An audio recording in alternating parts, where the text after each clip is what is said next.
Hey,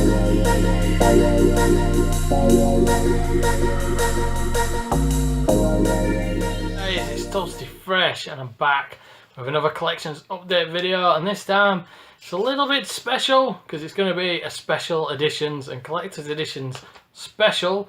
And also I'm happy because I've actually figured out a way of recording where I don't look absolutely terrible anymore. I've got it on a bit of a better angle and stuff like that. And as you see with my channel, no expense spared. It's literally the thing holding my phone. I'm now using my new Samsung J5 that I've got. I'm actually holding it with a stack of games and DVDs. We've made a little ledge for my phone by shoving the games back, and then there's a little Allen key like holding the phone so it doesn't fall and smash into a million pieces. So that's how things are rolling with my filming at the moment. Hopefully later on I can get a better camera rig going. But anyway, enough about the creative process. It's time to get on to the games and what I've been collecting. And first up for the collector's editions, there is Alone in the Dark, which is a famous series. This one, not this iteration, not too well received. That's the showing you it's complete. It's got the instruction booklet and stuff like that. Hopefully there's nothing else that was meant to be included in this because it didn't come with it. So, but it doesn't say anything on the back about special cards or anything like that. If there was some kind of cardboard sleeve, I haven't got that. But I think it was just a pure, just steel case one, this. Not very well received, like I said, because this, the original game, I don't know if there was a follow-up to that as well, was kind of the precursor to Resident Evil, and starred a kind of ginger-haired gentleman wearing this kind of suit, and he had a little ginger tash as well, and he was going around like a haunted mansion from what I can remember of what I've seen and read about it. Never actually played it, and this game is definitely going away from that and giving him a kind of Hollywood movie makeover, like a kind of Keanu Reeves wannabe there, from Constantine mixed with some of his other films, maybe kind of like Constantine slash that last film he did, that kind of revenge film. I forgot what the hell it's called now, the one where those gangsters kill his dog and he goes on a big murderous rampage. That one, I forgot what it's called. And they're making a new one as well, John Wick, something like that. So yeah, so I got this one, and it's kind of more, instead of being survival horror, it's kind of 3D action game with a bit of horror locked into it. Never played it myself. It's not meant to be too good, but I can't resist the steel box, and for $1.99 I thought, well, I might as well get my hands on that and see what all the fuss is about. Next up, one that I was a little bit more excited to get, and that is Stranglehold, the collector's edition. And this was presented by very famous Hong Kong movie director John Woo, and also starring Chow Yun-fat, very big martial arts and Hong Kong action star as well. I know him well from collecting Hong Kong Legends DVDs myself and collecting all those kind of Eastern cinema. I know Chow Yun-fat very well. A lot of people more know him from the stuff he did later on with like Crouching Tiger, Hidden Dragon and so on, and other collaborations he did later on, like Bulletproof Monk and things like that. But he was already a big massive star in China, and he actually started off making, not meaning to go off on a tangent, classic kung fu movies really. That's how he started, and then later on he went on to do more contemporary stuff. But anyway, back to this. This is a game that comes from the film Hard Boiled, and it's carrying on from that film storyline, which was a kind of crazy gun opera, basically. Kind of lovely action set pieces involving guns, gun duels and stuff going on. And this game plays just like that. And the game that it's probably comparable to is Max Payne. You got the kind of jumping around in slow motion. There's also a style system where you get more points for the more stylish kills you do, and the varied different ways of taking people down. Like you can shoot signs off walls, like neon signs, to fall on your enemies and take them out that way instead of just plain old shooting them in the head. and different things like that to learn your style points. So I think it was a good little game. It got kind of mediocre reviews from what I remember and a mediocre reception, but it was slickly made. It looked quite good, set in that kind of place, Hong Kong, and I thought it was very good. And this is actually a bit more of a collector's edition as well, because you get a special bonus DVD there, which on the back tells you about how they made the game. It's got interviews with Chow Yun-fat, the star who lent his face and voice to it, and I don't know if there's also there's some kind of interview with John Woo as well, the director. So there you go. That was a great little find, and I'd seen it before but in terrible condition. It's always been scratched to hell every time I've seen this game. So when I did see it in Cash Converters of all places as well, not the best place to find great condition special editions, I jumped at the chance to get it, and it only cost me something like $1.99 or $2.99 as well, so I didn't spend a great deal on it either. Next up is a famous shooter, and it is Perfect Dark Zero limited edition. I've also featured this before as well. I've got the classic in the classics thing case, so the kind of like their version of the platinum case. I got that for 69p, and it's the follow-up from Rare, their follow-up to Perfect Dark on the N64, which was in turn the follow-up to the absolutely amazing GoldenEye. They did some amazing shooters, and this, it had a hell of a lot of hype to live up to, and it didn't quite get there, but I think it'll still probably be a pretty good game. Looking at it, the graphics look sweet, and it does look quite good, and I just like the look of this special edition as well. It is kind of a real special edition. The only bad point about it is I got some damage to the case from a sticker. It took some of the finish off, as you can see there when I take it off. It's a lot more noticeable there. And again, this is again more of a collector's edition. It's got a bonus disc and a game disc, and it's also got these kind of collector's cards in there that must be something to do with the game. I don't know, because I've never played Perfect Dark. I played GoldenEye, and anybody who's anybody probably played GoldenEye if you knew somebody who had an N64, but I never played Perfect Dark. And this is also got a mini comic book inside it as well. This little thing, which you think is an instruction booklet, is not. It's actually a mini comic called Hong Kong Sunrise, which gives you some kind of backstory to the game, which I've never played, so it doesn't mean too much to me at the moment until I play the game. And there's the instruction booklet. So there you go. So it's a sequel to an absolutely classic game, classic shoot 'em up by a now legendary developer, and we'd love to see them making some more contemporary stuff, like the stuff they used to make, like Banjo-Kazooie and Donkey Kong Country and all the other things they made. Battletoads as well, I think, was one, which is a game I've never played, but it's got a stellar reputation, so I'd love to go and play that sometime. And next up, the penultimate one, and it is Halo 3, which is a game I already own, but I jumped at the chance to get this on special edition, and I think it cost me $3.99 from Entertainment Exchange, I think it was. And I already had it. I bought it when just not long after I moved in with my girlfriend, because she had a 360, and I thought it'll be my chance to get Halo 3 and complete the trilogy with having the original Xbox and having 1 and 2. I really wanted to see how the kind of original trilogy ended, so that's what I did. And when I saw this, I jumped at the chance to get it, and again, this cost me something in the region of $3.99. I'm going to have to glue this down. That's the game disc, but it keeps coming out. It's just actually falling. Then that's what I was doing then. I was just sticking it back in. And there's also this, which is a special book that you get, which gives you the background on all of the different races.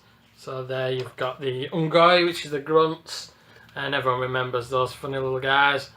And the brutes, which came in the second game. They were introduced as the new big muscle of the Covenant. You've got the jackals.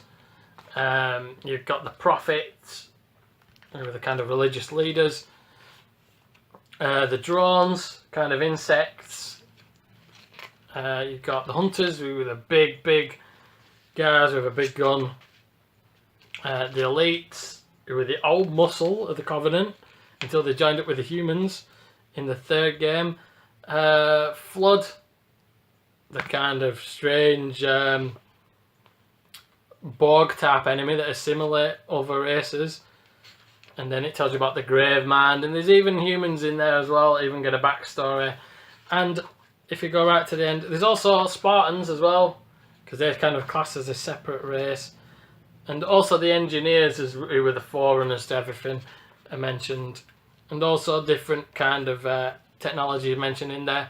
Plus you get a little mugshot of all the species and how they line up in height and build next to each other. So that was what you got with it, which is pretty cool. I like it when you get nice things like that in collector's editions, and they aren't just a steelbook with the game housed in it. That's the limited edition case. On the other side, again, the disc holder is a bit loose and it's fallen down, which is why it's all wonky over there, which is something I'm gonna have to fix at some point. But it's a sweet game. It was kind of more of the same though, really, but it's not such a bad thing with the Halo series, because they were really solid shooters and really playable, and kind of set the first one in any case set a benchmark for what other shooters then later followed, and used a lot of the things from it. I mean, they weren't the first person people to do the things they did, like that, only having two weapons, a primary and a secondary, and the shield, and taking cover and regenerating a shield. But they kind of popularised it. So it's a good game in that regard, and it also ends a quality trilogy of games. So that was a great one to pick up. And last but not least, I have got this little bargain that I picked up, which is True Crime Streets of LA, a kind of steel tin edition, which only cost me 50p. And I picked that up when I found out what the price were. I saw it behind the counter at Entertainment Exchange, because sometimes they keep some of the special edition stuff actually behind the counter. And the first time I saw it, I didn't really catch how much the price were, so I didn't bother asking. I was buying a lot of other stuff at the time, and then later when I went in and I wasn't buying much, I actually saw the price on it, and I went, I'll have that as well, please, definitely, for 50p, because I've never seen that before. That's what it looks like. It's basically just a game inside a steel tin, like that, inside a steel tin casing. There's nothing else different about the game. It's pretty much what the other game looks like. Like I said, it's just housed in this steel tin. So I don't know if that was a special pre-order thing that was part of a pre-order. It does say limited edition 1, 2, 3, 4, but from what I've gathered about looking up on it on the internet, they all have that. So that's nothing unique. And also, all the other copies I've seen of this have been PlayStation 2 copies inside it. So I don't know if that's actually right to have the Xbox game in there, whether there's Xbox limited editions as well. And if any collectors have this as well, it'd be interesting to see if you know about that as well. Was it just a PlayStation 2 one, or was it an Xbox one as well? Because if not, I've got a PlayStation 2 copy of the game that I can stick in there as well. The game itself, pretty good. I missed out on really playing it at the time, so maybe that's why it's a bit hurt in my eyes, because I'm playing after the event. But it just seemed very awkward to control as regards to other games like Godfather and GTA. The controls seem very, very awkward to me. A lot of people have said they really like it, and some people even go as far as to prefer it over the other kind of GTA type games, and even GTA. But myself, not too much, kind of more overrated for me. I think it's okay, and maybe once I got used to it, I'd enjoy it a lot more. But I wasn't dead into it, but it's not a terrible game. But I was just happy to get that, because it's an interesting little find, and sometimes you see things like that, you don't see them all the time. Like, I looked it up on eBay, and there was only one copy out for sale, and that was $19.99. So 50p is quite a markdown from that, so I'm really happy with that. Anyway, that's what I've been collecting recently. I'll be coming back with some more videos pretty soon. Hopefully you guys have enjoyed what you've seen of my collection, and you've got some thoughts on it. Don't be shy in sharing them with me. But that's all I've got time for, and it's game over from me. there's more. I forgot a game actually, so stupid late. I ended the video early and forgot about the original Xbox game. Another one actually. Then again, I was going to say the original Xbox game, but True Crimes was an original Xbox game as well. But I forgot one, and how could I forget it? The Grand Theft Auto double pack. I found this in Entertainment Exchange and I paid £6 for it, and I just got it because I've never seen it in this good condition. And usually in the wild, you see the CDs loose of either game and you don't actually see the cardboard case. So that's what it looks like on the inside. It's got the kind of original-ish covers. That isn't actually the original cover, at least for the English copy. It was plain white with a kind of the poster in small on the front, so it didn't look like that. It did look like that on the inside of the cover, I think, but not on the outside case. And I'll just show you quickly. Again, it's not perfect, this. There's some little marks on it, obviously with wear and tear of it being opened and closed, and you probably won't be able to avoid that with a used copy, or you have to be really lucky. That's what the first one looks like, and it also has a picture there of 8-Ball. And the prostitute, I forget her name, she's involved in the storyline, but I forget her name now. And it's got the instruction booklet and the map and / posters there. I'm not going to unfold that because that would be too much trouble. But seminal games as well, and the third one especially just revolutionised this kind of open world 3D action game. And even that kind of crime simulation type game, they kind of created a whole new genre of their own, bringing this game out. And it just came out at the time and just blew everybody's mind. There's nothing really like it to compare to that was operating at that level anyway of an open world game. And they just smashed it out of the park and just set a new benchmark in gaming. As I'd say, right, go and top that. And just not only that, the knowingness of it, the kind of satire and the humour that they put into the game was just beyond the level of most games. The radio stations were just great fun to look at. And this is the Vice City one. Again, it's got the map / poster and the instruction booklet in there. Vice City, that again was just more of the same. It was a kind of just one-upped the previous game. It just took everything that was great about that game and it added helicopters, planes, motorcycles, a killer 80s soundtrack and an 80s setting, and it was just beautiful. Basically, just one of the great games for all time, and actually two of the great games of all time, all wrapped up neatly into one amazing package. And like I said, that cost me £6, and that's a bargain in anyone's eyes, I think, who knows anything about gaming. So there you go, that's the thing that I managed to miss. So next time out, there'll be some other stuff like subject videos, but again, for the second time, it's game over from me.